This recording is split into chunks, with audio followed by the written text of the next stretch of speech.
అంటే ఏ సాక్ష్యము ఏ ఆధారము లేకపోయినప్పటికీ కూడా జగన్మోహన్ రెడ్డి గారిని ఏదో విధంగా ఈ కేసులు ఇరికించి జైలుకు పంపించి ఆయనను రాజకీయంగా పలసన చేయాలా, మీ కక్ష సాధింపు చర్యలో భాగంగా తప్పుడు కేసులు నమోదు చేయాలని చేసే ప్రయత్నంలో భాగంగా ప్రజలారా ఇప్పుడు మళ్ళీ సరికొత్త కోణం ఏంటంటే గన ఆయన పిఏ జగన్మోహన్ రెడ్డి గారి యొక్క పిఏ కేఎన్ఆర్ అంటే ఆల్మోస్ట్ మా వైఎస్ఆర్ కాంగ్రెస్ పార్టీలో ఉండే ఒక జెడ్పీటీసీ స్థాయి దగ్గర నుంచి మినిస్టర్ వరకు అందరికీ తెలిసిన వాడు కేఎన్ఆర్. కారణం జగన్మోహన్ రెడ్డి గారికి ఎప్పుడు కూడా ఆఫీస్లో 24 గంటలు ఉండేవాడు. మా అపాయింట్మెంట్స్ అన్ని జగన్మోహన్ రెడ్డి గారితో చూసేది కేఎన్ఆర్ఏ. కేఎన్ఆర్కి ఎంతవరకు సంబంధం ఉంది జగన్మోహన్ రెడ్డి గారికి మాకు అంటే గన మా అపాయింట్మెంట్ జగన్మోహన్ రెడ్డి గారితో కుదిర్చేంత వరకే. ఉదాహరణకు నేనే ఫోన్ చేస్తా కేఎన్ఆర్కు, నేను సార్ని రేపు కలవాలనుకుంటున్నా కేఎన్ఆర్ అంటే ఓకే అన్న సార్తో మాట్లాడి మళ్ళీ మీకు ఇన్ఫర్మేషన్ ఇస్తా అని చెప్పి సార్ లీజర్ అవర్స్లో ఇంట్లో ఉండేటప్పుడు రాచమల్లి ప్రసాద్ రెడ్డి అన్న ఫోన్ చేసినాడు, సార్ మిమ్మల్ని కలవాలనుకుంటున్నాడు, రేపు అపాయింట్మెంట్ అడిగినాడంటే రేపు అపాయింట్మెంట్లు ఏముండే చూడు కేఎన్ఆర్ అని చూసి వీలుంటే కదా రేపు అపాయింట్మెంట్ ఏర్పాటు చేయడం, లేకపోతే మరుసటి రోజు మళ్ళీ కేఎన్ఆర్ నాకు ఫోన్ చేసి అన్న రేపు అడిగినారు, రేపు లేదు ఎల్లుండి అన్న. ఇది కేఎన్ఆర్ బాధ్యత. కేవలం వైఎస్ఆర్ కాంగ్రెస్ పార్టీకి సంబంధించిన ఎమ్మెల్యేలకు, మంత్రులకు, మున్సిపల్ చైర్మన్ ఈ స్థాయి కలిగిన మనుషులకు జగన్మోహన్ రెడ్డి గారితో అపాయింట్మెంట్ ఇప్పించే ఆఫీస్ కార్యక్రమం మాత్రమే కేఎన్ఆర్ సంబంధం. కానీ ఇప్పుడు సిట్ అధికారులు మళ్ళీ కేఎన్ఆర్ను నిన్న బుధవారం బేస్తవారం 2-3 రోజులు పిలిచి విచారిస్తున్నారు. ఏమని, నీకు లిక్కర్ స్కామ్తో సంబంధం ఉంది, నువ్వు లిక్కర్ స్కామ్లో నువ్వు కూడా 100 కోట్ల రూపాయలు నువ్వు సంపాదించినావు అని చెప్పి కేఎన్ఆర్ అందులో ముద్దాయి చేసే ప్రయత్నం, లేకుంటే కేఎన్ఆర్ మీద ఒత్తిడి చేసి జగన్కు దాన్ని అంటగట్టే ప్రయత్నం చేసే ప్రయత్నంలో భాగంగా సిట్ అధికారులు ప్రశ్నిస్తూ ఉన్నారు.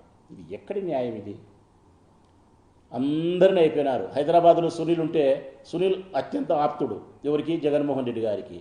జగన్మోహన్ రెడ్డి గారికి ఎవరైతే ఆత్మీయతగా ఉంటారో అట్టి మనుషులందరినీ అనుమానించేదే, అట్టి మనుషులందరి మీద ఒత్తిడి చేసేదే, అటువంటి మనుషులందరికీ సిట్ అధికారులు నోటీసులు పంపేదే, వాళ్ళని తిప్పేదే, ఒత్తిడి చేసేదే, జగన్మోహన్ రెడ్డి గారి ప్రస్తావన తీసుకొచ్చేదే, జగన్మోహన్ రెడ్డి గారి పేరు వారి నోట్లో నుంచి చెప్పించే ప్రయత్నం చేసి వారి నోట్లో నుంచి ఆ పేరు వచ్చే పేపర్ మీద ఆ పేరు రాసి జైలు పంపాలనే ప్రయత్నం. ఏమంటే ఏ ఒక్కరు కూడా ఆయన పేరు చెప్పకపోవడం కానీ ఆయనకు కేసులో సంబంధం ఉండే సాక్ష్యాధారాలు లేకపోవడం వల్ల 2 సంవత్సరాలైనా మీరు చేతులు పిసుకుంటానన్నారు తప్ప మీరు సాధించింది అయితే ఏమీ లేదు. మీకు మళ్ళా మేము చెప్పగలిగింది ఏంటంటే కేఎన్ఆర్కు ఒక 19 కోట్ల రూపాయల ఆర్థిక లావాదేవీలు జరిగినాయని చెప్పి సిట్ అధికారులు మాట్లాడుతున్నారు. ఈనాడు పత్రికల్లో పెద్ద పెద్ద అక్షరాలు రాస్తున్నారు. నేను అడుగుతా ఉన్నా, 19 కోట్ల రూపాయలు కేఎన్ఆర్ వ్యాపార లావాదేవీల ప్రకారం తీసుకొని వ్యాపారం చేస్తే తిరిగి మళ్ళీ అతను వచ్చినేదంతా బ్యాంకు ద్వారా అతను తిరిగి ఇచ్చినేదంతా 19 కోట్ల రూపాయలు మళ్ళీ 18 కోట్లు 19 కోట్లు తిరిగి ఇచ్చిన దాఖలాలు కూడా అతనికి కనిపిస్తూ ఉన్నాయి. మరి వ్యాపార లావాదేవీల్లో తీసుకోవడం ఇవ్వడం మీకు లీగలైజ్గా కనిపిస్తూ ఉంటే అతను ఏ విధంగా లిక్కర్ స్కామ్లో ముద్దాయి ఏ విధంగా అతన్ని ప్రశ్నించాలా, ఏ విధంగా అతను జగన్మోహన్ రెడ్డి గారికి అంటగట్టాలన్న ప్రయత్నం చేస్తారు మీరు? యాక్చువల్గా కేఎన్ఆర్ అనే వ్యక్తి 2007 సంవత్సరం నుంచి ఇన్కమ్ ట్యాక్స్ అసెస్ ఇన్కమ్ ట్యాక్స్కి అతను పన్ను చెల్లిస్తూ ఉన్నాడు 2007 సంవత్సరం నుంచి. అతని ఆర్థిక లావాదేవీలు అన్నీ కూడా లీగలైజ్గా ఉంటాయి, ఎవరైనా చూసుకోవచ్చు, వచ్చిన ఇబ్బంది లేదు. అయినా మాకు తెలియగలుగుతాం, జగన్మోహన్ రెడ్డి గారు లిక్కర్ స్కామే చేస్తే ప్రజలారా, లిక్కర్ స్కామే చేయాల్సి వచ్చి చేస్తే బిఏల ద్వారా వ్యవహారం నడిపేవాడా, కేఎన్ఆర్ ద్వారా వ్యవహారం నడిపేవాడా? మీరే ఒకసారి ఆలోచన చేయండి. కేఎన్ఆర్ యొక్క బాధ్యత ఏంది, కేఎన్ఆర్ యొక్క స్థాయి ఏంది? కేవలం మా యొక్క అపాయింట్మెంట్ను మాత్రమే ఖరారు చేసే బాధ్యత మాత్రమే కేఎన్ఆర్కి ఉంది. అట్టి మనిషి ద్వారా ముఖ్యమంత్రి అయినటువంటి జగన్మోహన్ రెడ్డి గారు అటువంటి నైజం కలిగిన వాడా? అయినా 15 కోట్లు 10 కోట్లు అతని వ్యాపార లావాదేవీలకు సంబంధించి దాన్ని తీసుకొచ్చి ఏమన్నా అర్థం ఉండే మాటలేనా? తీసుకున్న డబ్బును మీకు కనిపించినప్పుడు అతను తిరిగి చెల్లించిన డబ్బు కూడా మీకు కనిపిస్తుంది కదా. 19 కోట్ల రూపాయలు ఆర్థిక లావాదేవీలు వ్యాపారానికి జరిగినాయంటే 18 కోట్ల 95 లక్షల రూపాయలు తిరిగి అతను చెల్లించిన ఆర్థిక లావాదేవీలు కూడా కనిపిస్తూ ఉన్నాయి. మరి సునీల్ అంతే, సునీల్ వాళ్ళ ఆఫీసులో ఉండే వాళ్ళందరినీ సతాయించినారు. ఏదో ఒక విధంగా నాకు తెలియకడుగుతా ఒక మాట, కేఎన్ఆర్కు ఒక 10 కోట్ల రూపాయల ఆస్తి ఎట్లు వచ్చిందంటే 2007 నుంచి ఇన్కమ్ ట్యాక్స్ చెల్లించేవాడిని పట్టుకొని 20 సంవత్సరాల నుంచి వ్యాపారం చేస్తే ఒక 10 కోట్లు 5 కోట్లు సంపాదించేది పెద్ద పనే ప్రజలారా? మరి ఆ లెక్కనే అయితే చంద్రబాబు నాయుడు గారు వాళ్ళ తండ్రి ఖర్జూర నాయుడు గారు కోటీశ్వరుడా, 2 ఎకరాల భూమి. మరి వాళ్ళ నాయన ఖర్జూర నాయుడు కోటీశ్వరుడు కాకపోతే చంద్రబాబు నాయుడు నాకు 1,00,000 కోట్లు ఉందని ఏ విధంగా స్టేట్మెంట్ ఇవ్వగలిగినాడు? ఎట్లా వ్యాపారాలు చేయగలిగినాడు? మరి చంద్రబాబు నాయుడు తర్వాత వారి కుమారుడు లోకేష్ బాబు లక్షల కోట్లకు అధిపతి ఏ విధంగా కాగలిగినాడు? మరి వారి కుమారుడు దేవాంశ్ ఏ విధంగా కోట్లకు అధిపతి కాగలుగుతాడు? అంటే 30, 40, 50 సంవత్సరాల కిందట చంద్రబాబు నాయుడు 2 ఎకరాలకు అధిపతి అయినప్పటికీ ఇప్పుడు 1,00,000 కోట్లకు అధిపతి అయినా కానీ కేఎన్ఆరో, ఎల్లారెడ్డో, పుల్లారెడ్డో, సుబ్బయ్యో, రామయ్యో, రాచమల్లో మరొకడో ఎక్కడేసిన గొంగలుగా అక్కడే ఉండాల్సిందే తప్ప వాళ్ళు 2 కోట్లు, 3 కోట్లు, 4 కోట్లు, 5 కోట్లు సంపాదిస్తే కూడా ఆ ధనానంతా తీసుకొచ్చి అక్రమంగా సంపాదించిన పేరుతో ఆ అక్రమంగా సంపాదించిన దాన్ని కూడా జగన్మోహన్ రెడ్డి గారికి లింకప్ చేసి ఆయన జైలుకు పంపాలనే ప్రయత్నం చేయడమే తప్ప మరొకటి కాదు. మరి ఆ లెక్కనే నిజమైతే కనుక మేము అడుగుతూ ఉన్నాం, రామోజీరావు ఫస్ట్ లైఫ్ ఎక్కడ?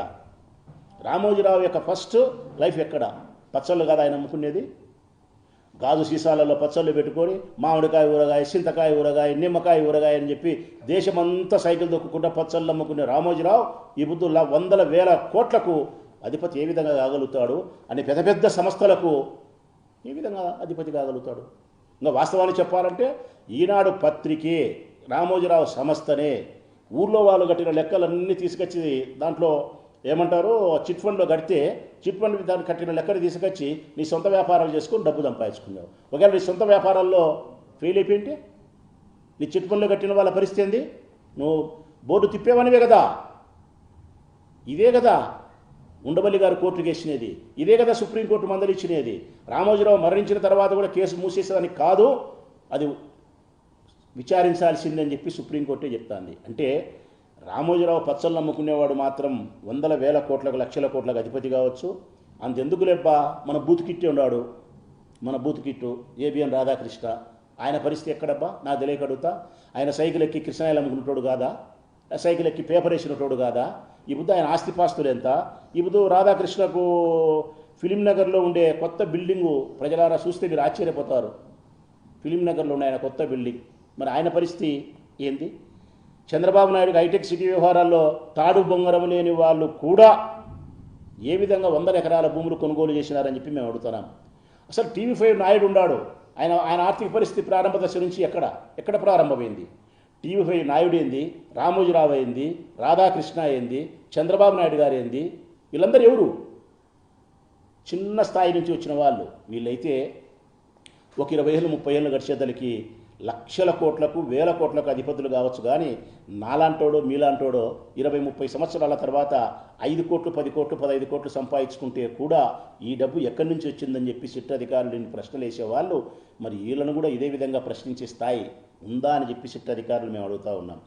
అంతేకాదు, ఇంకా వీళ్ళను స్పష్టంగా మేము మాట్లాడాల్సి వస్తే పిఏల ద్వారా ఆర్థిక లావాదేవీలు చేసే సంస్కృతి జగన్కు లేదు, అది చంద్రబాబు నాయుడికి ఉంది. ఆయన పిఏ శ్రీనివాసరావు ద్వారానే అమరావతికి సంబంధించి 2,000 కోట్ల రూపాయల స్కామ్ చేసినాడు. ఆ రోజు అసెంబ్లీలో మేము ఉన్నప్పుడు, నేను కూడా ఆ రోజు ఎమ్మెల్యేను, జగన్మోహన్ రెడ్డి గారు సాక్ష్యాలతో ఆధారాలతో స్పష్టంగా దాన్ని బయట పెట్టగలిగినారు. ఈ అమరావతి యొక్క రాజధాని నిర్మాణంలో 2,000 కోట్ల రూపాయలు స్కామ్ జరిగింది, చంద్రబాబు నాయుడు చేసినాడు, పిఏ శ్రీనివాసరావు ద్వారా చేసినాడని చెప్పి సాక్ష్యాలతో సహా ఆధారాలతో సహా మొత్తం సర్వం చూపించాల్సిన పరిస్థితి చూపించినాం.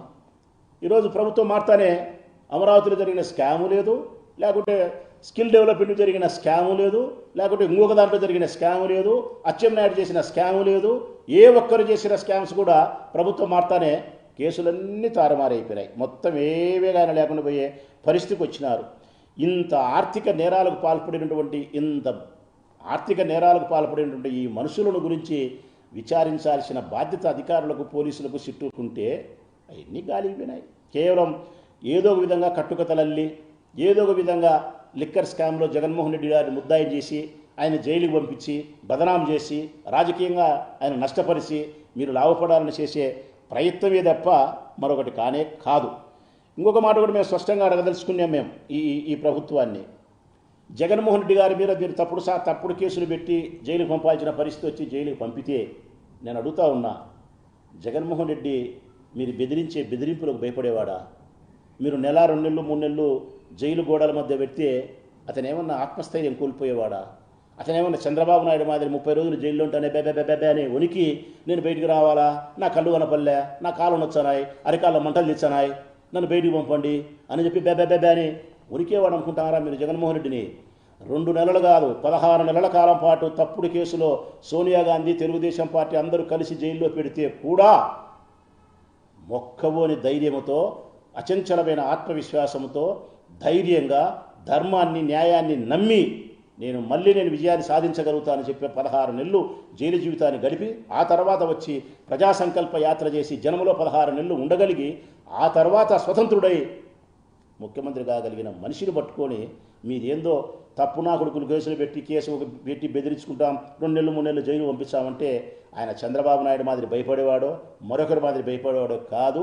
నువ్వు జైల్లో పెట్టినా లేకుంటే మరొకటి చేసినా ఆయన ధైర్యాన్ని ఎవ్వరు కూడా కొనుగోలు చేయలేరు. ఆయన ధైర్యాన్ని ఎవ్వరు కూడా ఆ ధైర్యం సన్నగిల్లిపోయే ప్రయత్నానికి ఎవరి మీద ప్రయత్నం చేసినా కూడా మీరు మూర్ఖులవుతారు, అమాయకులవుతారు. ఇంకా నా భాషలో, కడప భాషలో చెప్పాలంటే తప్పకుండా జగన్మోహన్ రెడ్డి గారు ధైర్యానికి మారుపేరు, ధైర్యానికి ప్రతిరూపం జగన్మోహన్ రెడ్డి గారు. కాబట్టి మీరు తప్పుడు కేసులతో ఆయన బెదిరించే ప్రయత్నం చేయడం వల్ల లాభం లేదు. ఆయన జైలుకు మీరు పంపినా కానీ ఏమి ఆయన తలలో ఉండే వెంట్రుక కూడా, ఆయన తలలో ఉండే తెల్ల వెంట్రుక కూడా భయపడదు. నేను స్పష్టంగా చెప్తానా, జగన్మోహన్ రెడ్డి గారిని జైలు జీవితం ద్వారా భయపడించుకోవాలనుకునే చంద్రబాబు నాయుడుకు సుస్పష్టంగా చెప్తానా, ఆయన తలలో ఉండే తెల్ల వెంట్రుక కూడా జైలుకు భయపడే పరిస్థితి ఉండేది. జైలు 4 గోడలు ఎప్పుడే కానీ జగన్మోహన్ రెడ్డి గారి ఆత్మవిశ్వాసాన్ని సన్నగిలింపు చేయలేవు.